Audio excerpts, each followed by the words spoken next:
In a few years, Genesis says it'll go all electric, but right now they've got two electric models. There's the GV60, which is a dedicated car that looks like nothing else they make, and this, the Electrified G80, which looks identical to the gasoline G80. Now, we already know the G80 is a really nice mid-size luxury sedan. It's gorgeous inside and out, but with the electric powertrain instead of the V6 and the four-cylinder engines, well, how does it really hold up? Used car prices are way up. Go to CarGurus.com and get a cash offer on your car from thousands of dealers nationwide. If you like the price, they'll pick up your car and pay you. The G80 was all new for 2021, but it's been out since the 2017 model year. That's shortly after Genesis was founded as a separate luxury division of Hyundai. Now, this electrified G80 is the most subtle EV probably anywhere. There's not even a badge, no special colors or trims on the car. There's not even a charging port. At least that's what it looks like. It's not on this side. It's not anywhere on this side. And it's not back here. It's right over here. The most concealed charging port in the car world. The whole grille really conceals everything. You get the radar sensors here, the camera is just sticking out over here, there's just a tiny little air cutout down below. Really, if you never knew this was here, look at that.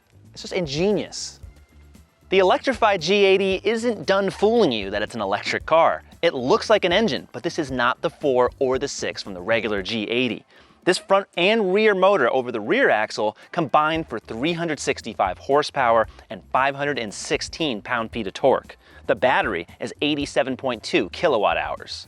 There's no argument the G80 is just a nice looking car all around. There's no other way to say it. It's just a decadent, very much an original design that looks like nothing else on the road. But how do you tell the electrified G80 from the gas G80?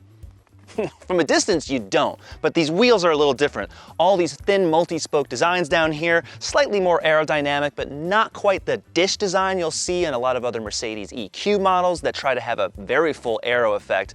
I like that. This is very classy. And this grille, well, there's no grille opening. It's completely solid, so you get this nice diamond effect scattered across the entire grille. It hides the sensors, it hides the charging port. It's pretty elegant.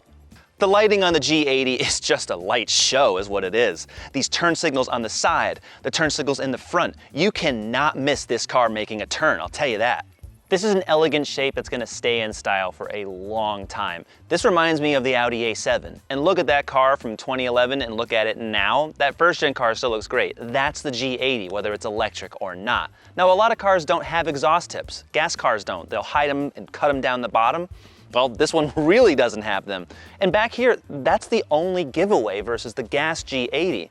Now, when you open the trunk, it does get a little more obvious because there's 2 less cubic feet of cargo space here. That lump back there is for the battery, so it's only 11 cubic feet, and that's pretty tight for a mid-size sedan. For $80K, it's a pretty good interior. Even though there's no moonroof, it's not even available as an option on the electrified G80. But here's the deal. Where other luxury automakers like Lexus and Audi, the established players, they can just coast along with their interiors. But Genesis has to impress. They have to do it every time, and they do. Since the electrified G80 comes fully loaded, well, so does the interior. It's all navy, it's beige, it has this matte wood with this pretty looking texture. Even the seats automatically massage during a long drive. You don't have to touch anything. It's these little details all over the interior, even the way the knobs look, the air vents. It is special, and it feels very expensive, even though it really isn't. The thing I like about the G80 most of all, whether it's electrified or gasolinified, is the fact that it's just simple and elegant. And Genesis actually kept enough switches and dials, buttons in the usual places, so it's really intuitive and very simple. Not too simple, because a lot of other cars use just giant screens for everything. That overcomplicates the simple. Don't like that. There are some big screens here, but they're not the focal point. The infotainment is good, but it's a little behind the GV60 and other Genesis models. For example, you go in here, you don't have any 3D renderings of the car to take you to different setup shortcuts. You gotta do that manually. It's got highway driving assist, which is great, works well, but it doesn't have augmented reality that projects the lanes moving and the arrows changing perspective for you on the windshield. It doesn't even have automatic lane changing, so it's a few software updates behind. There's good room all around in this car, but the Electrified G80 has a slightly higher floor, so they don't really have a ton of toe room. Even the driver's seat, I felt like I'm sitting a little too high, just slightly, for a sporty mid-size sedan. But otherwise, despite the size of this battery, doesn't really intrude into the cabin. Plus, you can do this. You can play with the front passenger seat because it's a Genesis.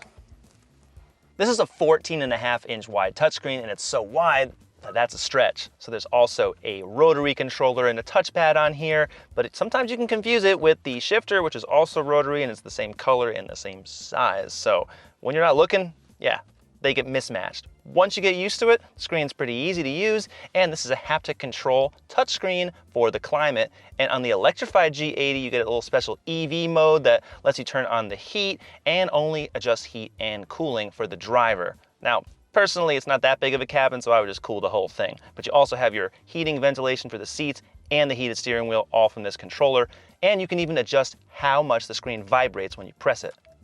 Right now, it's just on medium. On a fully charged battery, the car told me I had 335 miles of range in the normal mode, but the EPA estimates it at about 282. Now that's what I've really been able to get on a charge. That's definitely more realistic of what most drivers will find. Of course, it varies in the weather just like everything. Right now, it's a fall day, it's in the 60s. This is perfect for a battery. Now right now, it's at 78%. We just charged from 45 to 80% in 30 minutes. That's pretty good. This accepts up to 270 kilowatts of DC fast charging, and you can use basically anything. Electrify America is included for the first 3 years with this car, which is a nice little bonus when those stations are actually functioning. The range also changes based on the drive mode. So if you go to Sport, you obviously get less miles. If you go to Eco, some more. Now the difference isn't too stark, it's anywhere between 10 and 20 miles, but the majority is how you use your right foot. And here you can see exactly what everything is pulling. The climate and the electronics don't really do too much, but the drivetrain, and remember, this is outputting up to 516 pound-feet of torque, that's what takes all the battery out. The instrument cluster is all digital. You get these fun, fancy animations, and there's a 3D effect. You can't see it on screen, but when you're behind the wheel, there's some depth to the controls and the text. It looks like it's raised. Plus, right above the P that you see there, that's an infrared camera that will track your eye movements to make sure you're actually paying attention. And we are rolling. All 365 horsepower and how much torque? 516. I guess it's getting normal now to have a lot of power in an EV, right? You're expecting that shove back in your seat, and that feels good, right? It does. But the G80 brings a bit more to the table than just acceleration. Yeah, it's quick. Do 0 to 60 in probably a little under 4.5 seconds, so that's quick. But even more impressive is how it decelerates. With these paddle shifters, right, I can change the regen to one of 4 different modes all the way down to completely stopping. Not all EVs let you have so many different modes, and if I go up on the right shifter, I'll accelerate again, I can change that on the fly and just have it completely coast. If you tap on this again and hold, it uses auto mode, so it's actually using the car's sensors to detect if there's a car ahead of you, and it will automatically adjust the regen based on the traffic conditions without you even having to use adaptive cruise control. So there's a lot of different ways that you can really customize the whole car's character to how you want to drive. And it's really easy. I don't have to go through menus on this screen, right on the wheel. There's another thing you won't find in the Electrified G80. Any fake sounds. There's no space age, turbine whooshing, engine synthetic. No, there's none of that. It's just the whir of the actual electric motors. It's not trying to second guess or fake you into thinking this is a gas car. Just, it is what it is. And what it is just very, very comfortable. Now this car is riding at about 5,000 pounds. So yeah, of course it rides pretty well. But without an air suspension or any of those tricks that the G90 uses, now watch that video, we have that up.